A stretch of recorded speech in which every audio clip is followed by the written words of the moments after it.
One of Six Flags Discovery Kingdom's biggest roller coasters is Medusa, a B&M Floorless that originally opened in 2000. This coaster has some fun moments and piles on the inversions, but is it one of the best of its genre? Let's talk about it in this review. As I said a moment ago, Medusa originally opened in 2000.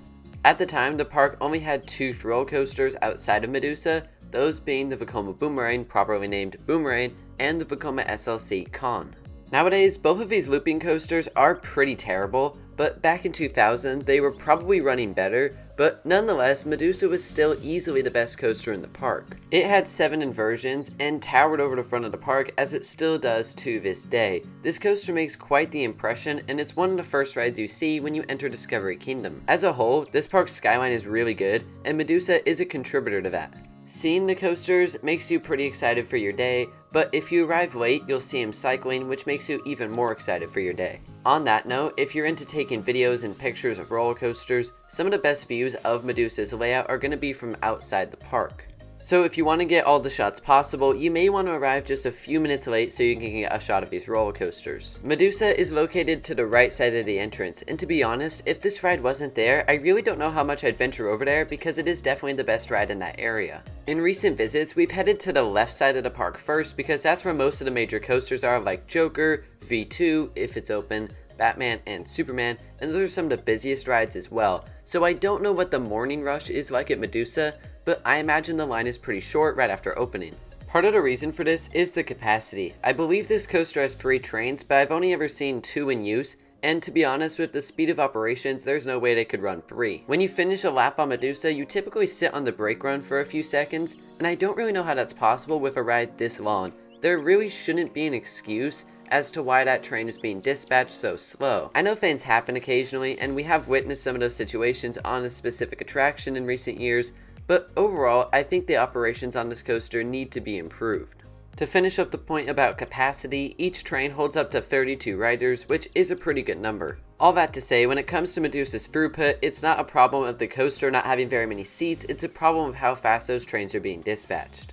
But once you are dispatched, it's a fun ride. I think this was a great investment from Six Flags. It originally cost $15 million. Before we get into the ride experience though, and the diversity of elements that this coaster has, we need to note one more con about Medusa, and that's the setting. There are parking lot coasters, and then there's Medusa. This is one of the biggest offenders of the genre.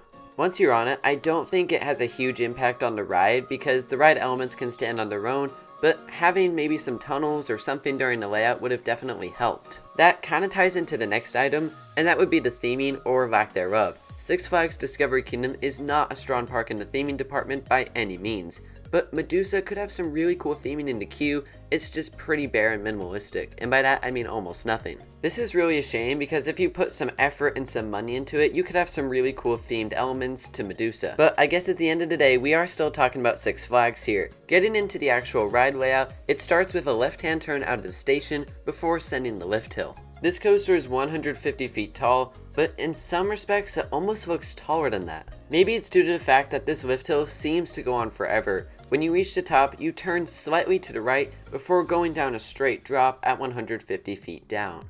You might think that in the back rows you get some airtime on this drop, but unfortunately from my personal experience, that isn't the case. That being said, you definitely do feel the speed, and I assume this is where you reach your top speed of 65 miles an hour, which is pretty fast for a ride of this type. After the drop, you enter the first of 7 inversions, a large vertical loop. You do stall up there for a moment, but you don't really get hang time, despite this loop's 128 foot tall height. It's a good way to start off the ride, and then after the vertical loop, you maneuver through a dive loop. In my opinion, these dive loops are just okay. My favorite one is Railblazer at California's Great America, though that's more for the airtime than the inversion itself. Medusa's is smooth at least. Next comes my favorite element on the ride, the 0G roll. To put it simply, this inversion is awesome. This is not one of those passive inversions, meaning you just kind of pass through it and then continue on. This inversion has some force and it has some whip. If you sit in the back row, you really get pulled through this maneuver. After that amazing roll comes the Sea Serpent roll, which is a very interesting maneuver. At first, this may look like a normal cobra roll, but in fact, it's a different type of snake. Instead of twisting back the way you came, it continues you forward, which is a little bit different from a cobra roll, and I like it. You can only find this inversion on 6 coasters in the world. Coincidentally, I've been on 2 of them, the other being Rock and Roller Coaster at Disney's Hollywood Studios. So if you're someone that likes to go on rare coaster moments, then Discovery Kingdom has 2 for you, this Sea Serpent roll and then the inversion on V2. After the Sea Serpent roll, you pass through the mid-course brake run. I say pass through because I've never been stopped here, and I haven't seen it get stopped here on a POV. But regardless, you pass through it and then drop to the left. You drop pretty quickly after you pass through the mid-course brake run, so there's actually a little bit of snap to this drop. Then comes the first corkscrew, and like the drop before, there's a little bit of snap to this element.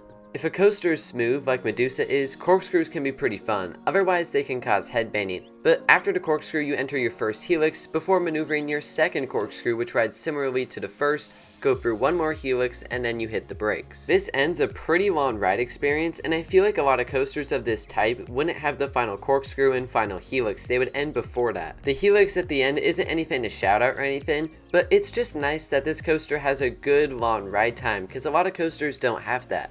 The ride, factoring in the lift hill and things of that nature, is about 3 minutes, but prime ride time is still good at about 1 minute. I also love this coaster's layout. You have the big inversions at the start, highlighted by the 0G roll, and then they slowly get smaller, starting with that Sea Serpent roll, and then you have those few helixes and the corkscrews at the end. I think it's a really well done layout, even if it's a parking lot coaster. The layout can kind of mask that fact that it is a parking lot coaster though, just because of how long and how good it is. And throughout that whole time, the ride is pretty smooth. There's maybe a moment or two, maybe the corkscrew, maybe the 0G roll, that you could hit your head, but overall this is a very smooth roller coaster. That is much appreciated, and I can only imagine the difference that people felt when they rode this in comparison to Con and Boomerang. Some of the inversions don't have a lot of force, and part of that might be because of how smooth it is. Maybe if it was a little rougher, it would feel more intense, but I'll take the smoothness over that intensity because a smooth coaster is always preferred. But overall, here's the question now. What should I rate Medusa? This is a very good ride, and I'm going to give it a 9 out of 10. When I look at a coaster and have no major problems with it, that means that park and that manufacturer did a great job on that attraction. Medusa is one of those, and it's my second favorite roller coaster at Six Flags Discovery Kingdom, though it does lag behind Joker. Joker is just unmatched in that park. It's my number 1 coaster at the moment, and nothing is really that close, but as far as Medusa is concerned, this is a really good looping coaster, and one of the best Floorless coasters out there. I've only ridden 2, this and Patriot at California's Great America, but there's just no comparison. I know Patriot was one of B&M's first roller coasters, so that doesn't help Patriot's case, but Medusa is so much better in every way. I've seen people say it's a top 2 Floorless coaster, and I completely get that. This is a really good ride, and a must-do at Six Flags Discovery Kingdom. But if you've ridden Medusa, I'd love to hear what you think of it. Is it the best coaster at Six Flags Discovery Kingdom in your opinion? And as always, feel free to subscribe and stay tuned for more. I'll see you next time.